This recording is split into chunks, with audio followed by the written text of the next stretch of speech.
Hey guys, hey, it's Heavy T here. Just wanted to shoot a shout out to you guys doing another YouTube video. Just want to introduce you to a really good friend of mine. He's my only friend. His name is Dan. He's right behind me. We're kind of walking right now. We're going to get something to drink at the local gas station here. And the place where he's staying, his hotel, is swarmed by cops right now. So anyway, I just wanted to introduce you. I was going to ask him, he's really knowledgeable on things going on with the targeting, with Morgellons and things like that. So I want to ask him a few questions and let you guys get to know him a little bit. So I'm going to go ahead and start out here. Oh, is that? Yeah, we're jaywalking. We're trying not to jaywalk because the cops will probably get us because we're targeted. So anyway, what's your background, professional background?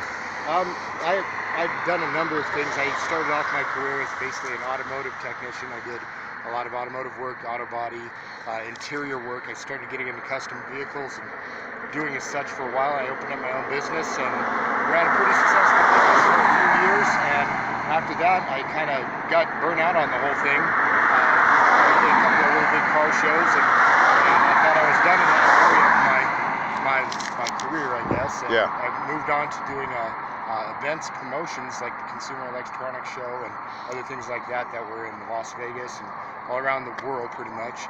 And I didn't go all the way around the world. I stuck mainly here in the United States. But we did work for a company called EPS, and I built things like great big trucks for Mountain Dew and carnival rides for a Pepsi show and all kinds of stuff like that. So just one-off things. Yeah, absolutely. Yeah. And then how do you believe your targeting got started with the Morgellons? You think it was like a company set up with a company? No, it started about, I'd say about 10 or 11 years ago. Okay. I was really just working my tail off. I was doing my own business, and I was doing working a little bit with the EPS company, and I had gotten really busy. We were living in a house in North Denver, and I was laying a sod out in my front lawn, and I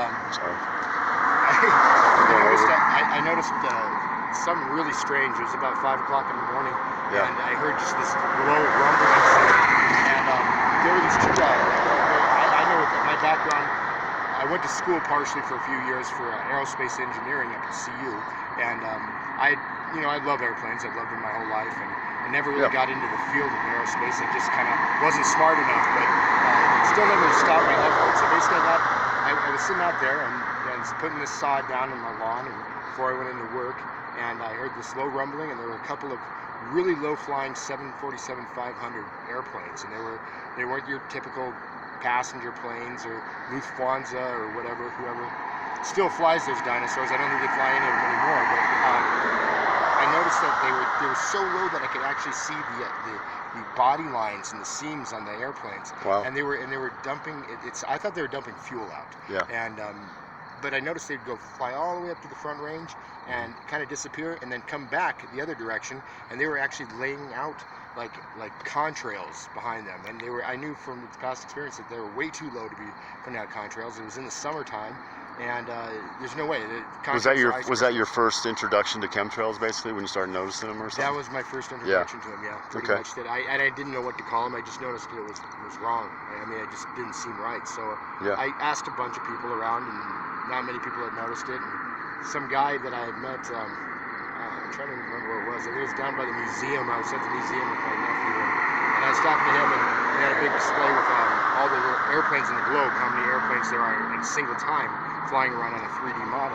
Yeah. And that's when this guy basically piped up and said, yeah, they're laying down aerosol assault on the whole world of chemtrails. And I was like, chemtrails? What are these chemtrails? And he began to go into a 20-minute dissertation while my nephew kicked my leg and wanted to go, and I was completely enthralled by it. And from then on out, I started really noticing just strange stuff going on here in the Front Range as far as air traffic and how they were laying things down in different air patterns. And I started noticing that they started real gradually just experimenting with 1 or 2 clouds, 3, 4 clouds. And they weren't very natural looking. They were very absolutely not. Yeah. Flat. Yep. Yeah. And like I said, weeks went by, and I had finished my lawn pretty much, and I was out watering it, and I noticed that in the mornings I'd find these cobwebs all over the lawn. And that's nothing new. But these were different. They were almost like translucent Well, kind they're of? translucent and polymer-like. They're Yeah. almost like they're stretchy, sure.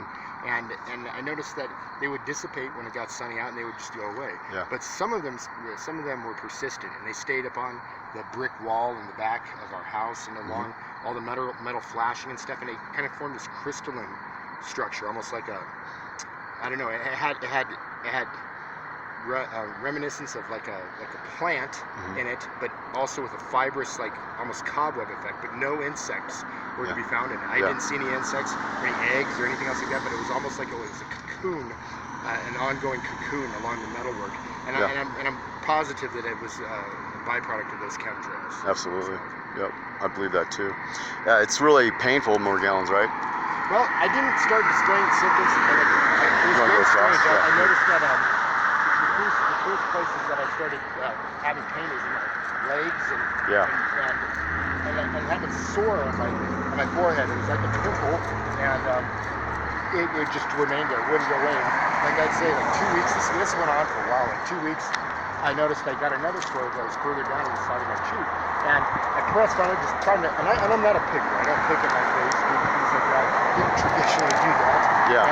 And I pressed on it, and it felt like it was connected to the other pimple. They almost like it's really gross. It was a really bizarre feeling. And I also felt like shooting nerve feelings down through my body, almost like it was all the way down to my toe. Yeah. And it was strange. It freaked me out at first. Now, of course, I told my wife, and she just like rolled her eyes and was like, "You're crazy," and it's a pimple popping. So I went and tried to do it, and it didn't go away. Basically, it formed almost like a subcutaneous cyst underneath it. Wow. And when I pressed on this thing, no like pus didn't come out. But strange like things came out, like little Black dots. Black dots and fibrous little puff balls and stuff. Yeah. And it comes to my understanding later on that this is like the beginning parts of this disease. And as you can see, it's formed. Yeah. This is 10 years later, and it's still all the way up and down the side of my head. See how bad that is? It's really bad. But I found that by getting most of it out of it, by either pressing on it or trying to express the stuff that's in it. Trying to keep it out of your bloodstream, basically, right? It's dry. It's almost like a dry gray dust lots of times.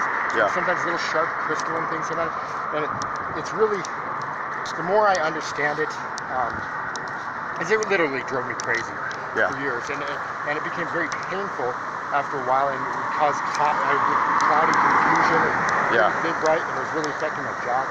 Absolutely. It's hard to get a job when you go in and you got that stuff going on. It's a little difficult. I didn't know what it was. Yeah. I thought that I went to the doctor, and they assessed it, and at first it was very professional. They assessed it, and they gave me some medication for it, and they gave me an analgesic steroid or something. Yeah. And it just made it worse. And I went back again, and then they thought it was cancer. And they were certain that it was some sort of melanoma or cancer. Yeah. They basically said, well, we're going to get you treated, set up for CAT scans and everything like that.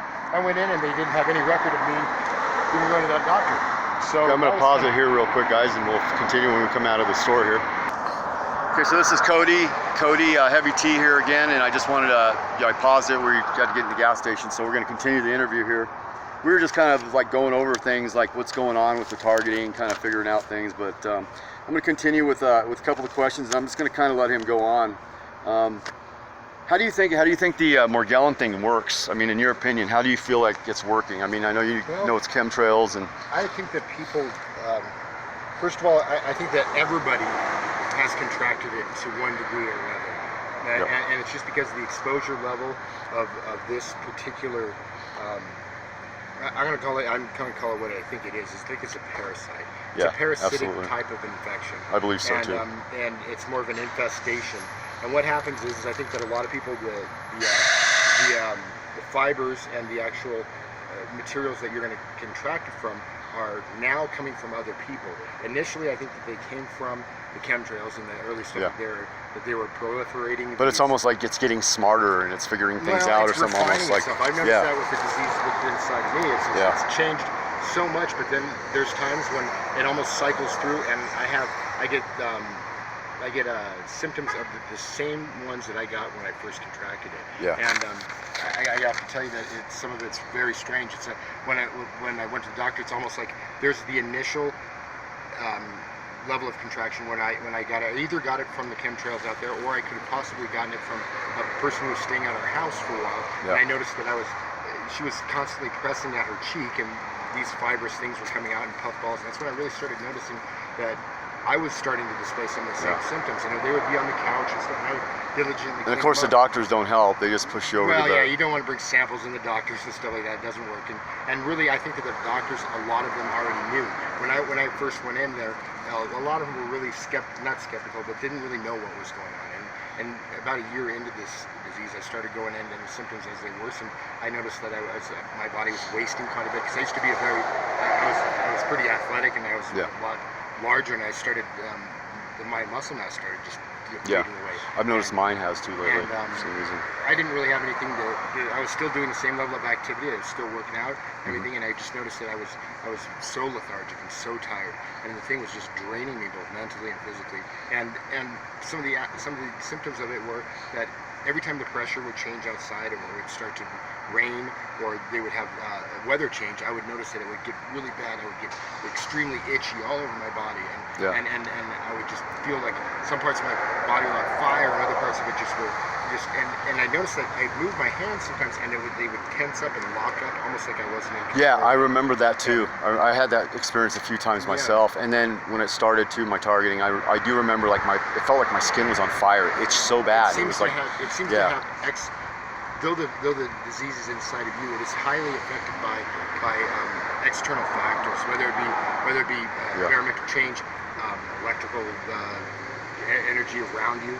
I found out that putting myself in a smaller contained area where I could keep it clean to the level I needed to, because if I didn't keep the area clean, and now I've done all kinds of things. I've been a total slob in this disease, a complete neat freak in it, and I found that it all works about the same way.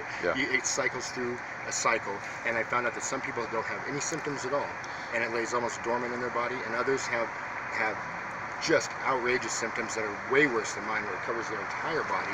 And then there's people like me who have it like really localized and really bad in one area, but it affects your entire body, and it starts affecting your bones, your teeth.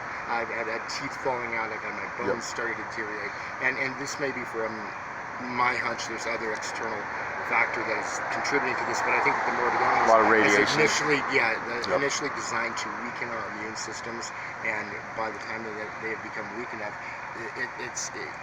you're never going to die of this disease, but what you're going to die of are symptoms that it causes that cause other things. It's going to open the door. It's going to open the door for like cancer. And I've seen so many people that are my age that are getting chronic and just acute chronic illnesses that are killing them at a young age. I remember my father, when he was my age, he's an accountant, and he didn't get much activity at all, but he'd go out and mow the lawn and stuff like that, and he was still just fine. I go out and do it, and I feel so weakened, and I do physical work every day.